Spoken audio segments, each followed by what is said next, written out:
रामपुर नाम के गांव में सुंदर नाम का एक लड़का रहा करता था। उसके बाजू वाले घर में राधा नाम की लड़की रहा करती थी। उन दोनों को एक दूसरे के प्रति बहुत प्रेम था। इसी वजह से उन दोनों ने एक दूसरे से शादी कर ली थी। अब ये सारी बात उनके माता पिता को पसंद नहीं थी।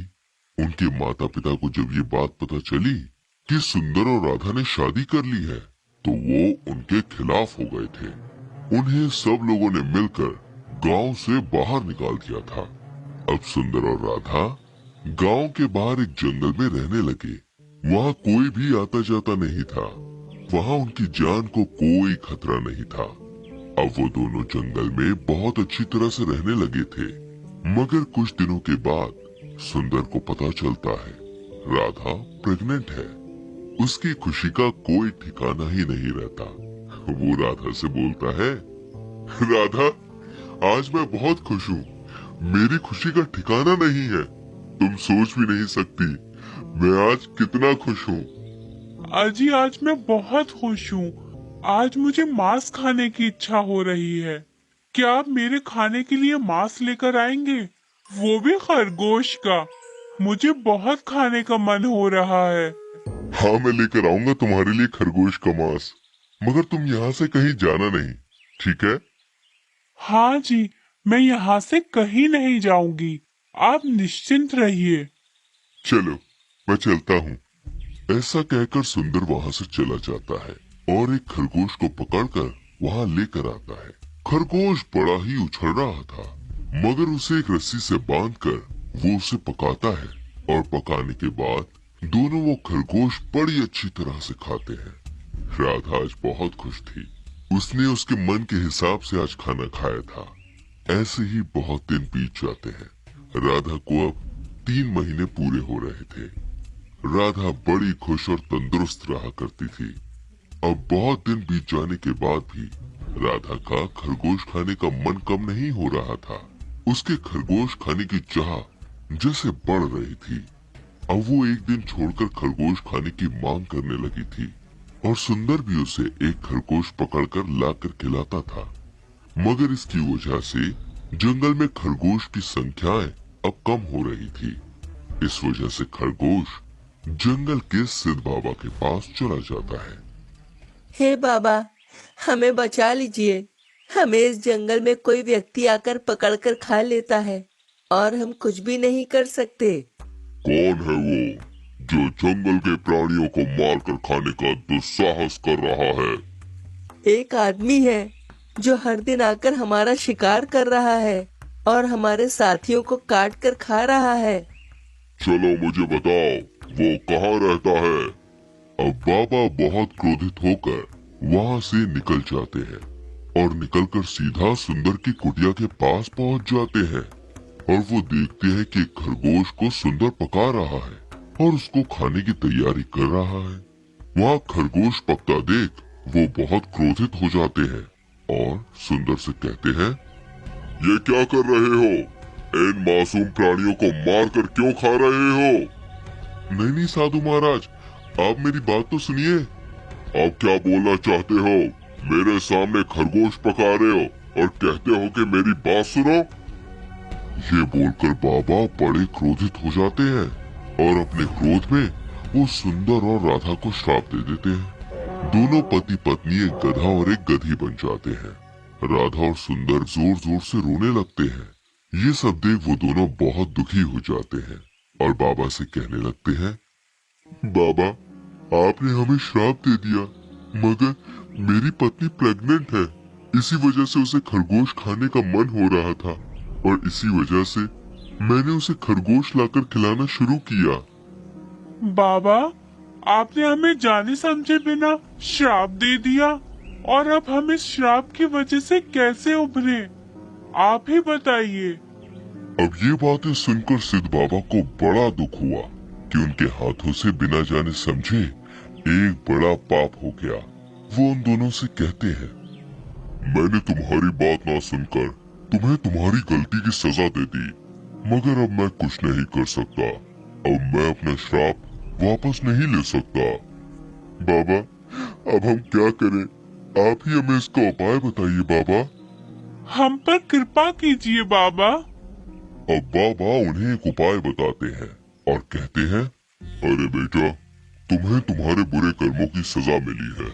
अब तुम्हें जब बच्चा होगा वही तुम्हारी मुक्ति का कारण होगा।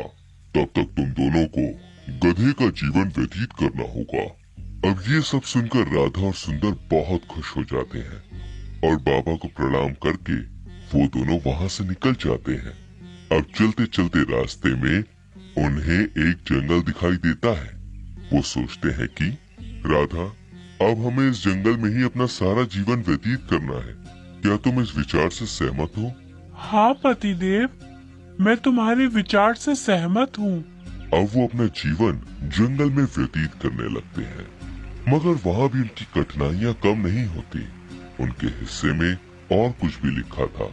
ये सब देखने के लिए गड़बड़ी गधा पार्ट 2 देखना ना भूलें। दोस्तों, इस कहानी से हमें ये सीख मिलती है कि जंगली जानवरों की हत्या नहीं करनी चाहिए। हमें जानवरों के प्रति दया भाव रखनी चाहिए। अब हम देखने वाले हैं कि राधा और सुंदर कैसे अपना जीवन व्यतीत करते हैं। अब वो जंगल में रहकर हरी भरी घास खाते हैं, मगर उन्हें वहां एक शिकारी देख लेता है और शिकारी मन ही मन में सोचता है, अरे ये दो गधा और गधी है, इन्हें अगर मैं पकड़ लूं और बेचने जाऊं तो मेरा बहुत सारा मुनाफा हो जाएगा। ऐसा बोलकर शिकारी अपने पास की रस्सियां लेकर उन दोनों के पास चला जाता है और उनके गले में रस्सियां डाल देता है। गधा गधी से बोलता है, भाग्यवान, अब ये हमें पकड़कर ले जाएंगे, अब हम क्या करें?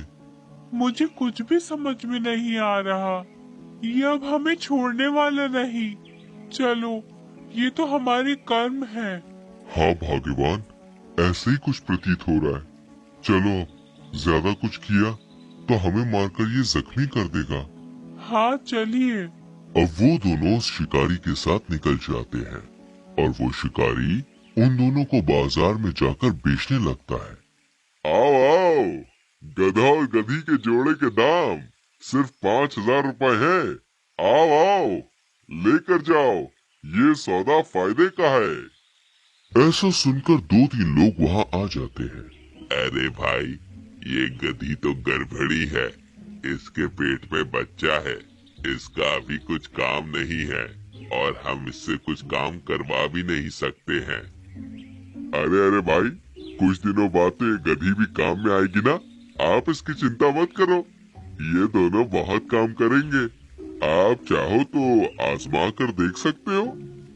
ऐसा कह रहे हो तो ठीक है, हम इसकी पीठ पर कुछ सामान लाद कर देखते हैं, जिससे हमें पता चलेगा कि सच में ये गधा काम का है या नहीं। अरे आप जो चाहे वो देख लीजिए, जवान है ये गधे। दोनों की ये बातें सुनकर गधों को भी पता चल गया कि ये सब हमारे ऊपर बहुत सारा बोझ डालने वाले हैं, और ऐसा ही हुआ। उन लोगों ने उन दोनों की पीठ पर बहुत भारी भरकम बोझ लाद दिया। उन्हें बोझा उठाने की आदत न होने की वजह से वो दर्द से चिल्लाने लगे। अरे ये गधा मेरे कुछ काम का नहीं है, अब मैं क्या करूं इन गधों को लेकर।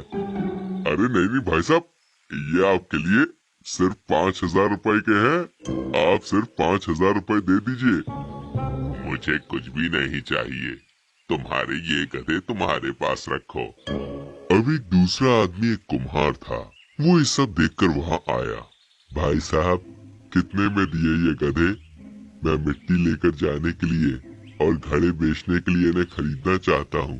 भाई साहब, आपके लिए गधे सिर्फ 5,000 रुपए में है, ले लीजिए इन्हें। अब कुम्हार उनको खरीद कर घर लेकर चला जाता है और घर जाकर अपने घर के बाहर बांध देता है और घर जाकर सो जाता है। तभी गधा गधी से बोला, ये हमें मिट्टी लाने के लिए और मटके बेचने के लिए बाजार में लेके जाने वाला है। हाँ, मुझे भी ऐसा ही लग रहा है। ये सब हमारे कर्मों की सजा है, हमें ये सब भुगतना ही पड़ेगा। हाँ भाग्यवान, ये तो सच है। अब वो दिनों दिन के भूखे प्यासे बाहर बैठकर सो जाते हैं और अगले दिन क्या होगा इसका इंतजार उनको रहता है। अब अगले दिन कुम्हार अपने गधों को थोड़ी घास डाल देता है।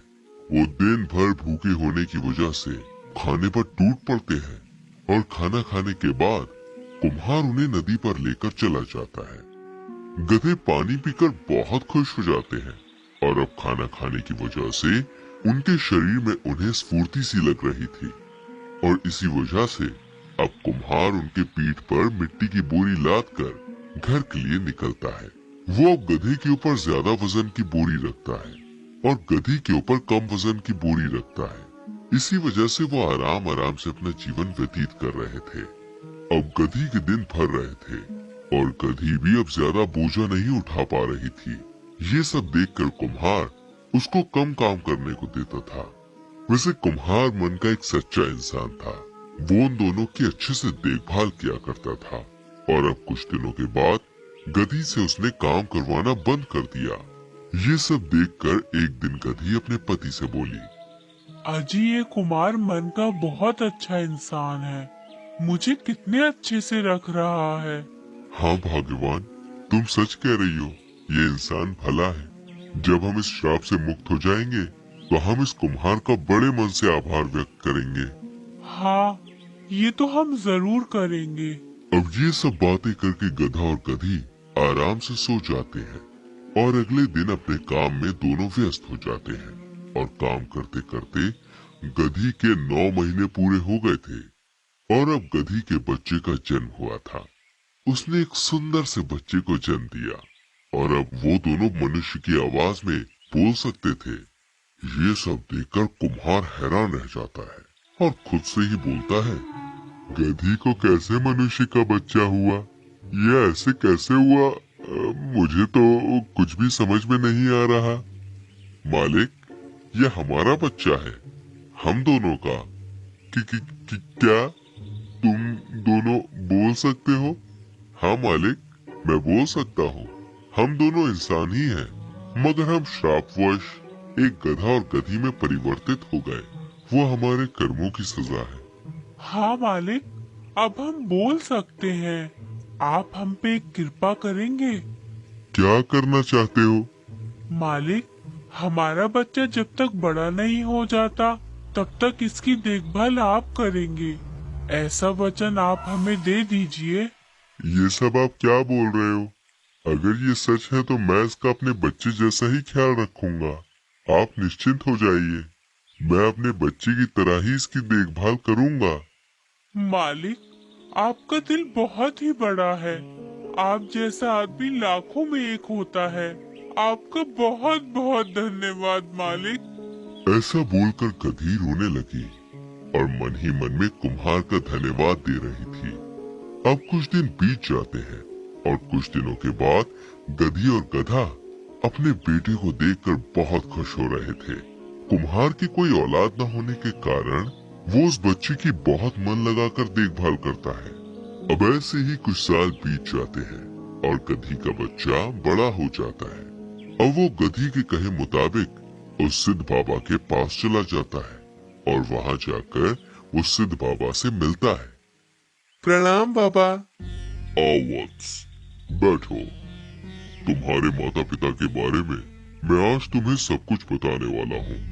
आओ, यहाँ बैठो। अब बाबा उसे सब बताने लगते हैं कि कैसे वो इंसान से श्रापवश गधा और गधी बने। ये सब सुनकर बच्चा हैरान रह जाता है और उन सिद्ध बाबा को उनके मुक्त होने का उपाय पूछता है। तभी सिद्ध बाबा कहते हैं, तुम्हें अब घर जाकर अपने माता पिता पर ये जल छिड़कना होगा और वो पहले की तरह एक औरत और आदमी में परिवर्तित हो जाएंगे। धन्यवाद बाबा। ऐसा बोलकर बच्चा बाबा का आशीर्वाद लेकर वहाँ से चला जाता है और घर आकर अपने माँ और पिताजी से मिलकर उनके शरीर पर वो जल छिड़कता है और गधा गधी के रूप में उसके माता पिता अब इंसान बन जाते हैं। ये सब देखकर बच्चा बहुत खुश हो जाता है। अब वो कुम्हार, उसकी माँ और पिताजी साथ में रहने लगते हैं और अपना जीवन अच्छी तरह से व्यतीत करते हैं। दोस्तों, इस कहानी से हमें ये सीख मिलती है, जिंदगी में कभी भी कोई भी काम संयम से करना चाहिए। जिंदगी में हमेशा जरूरत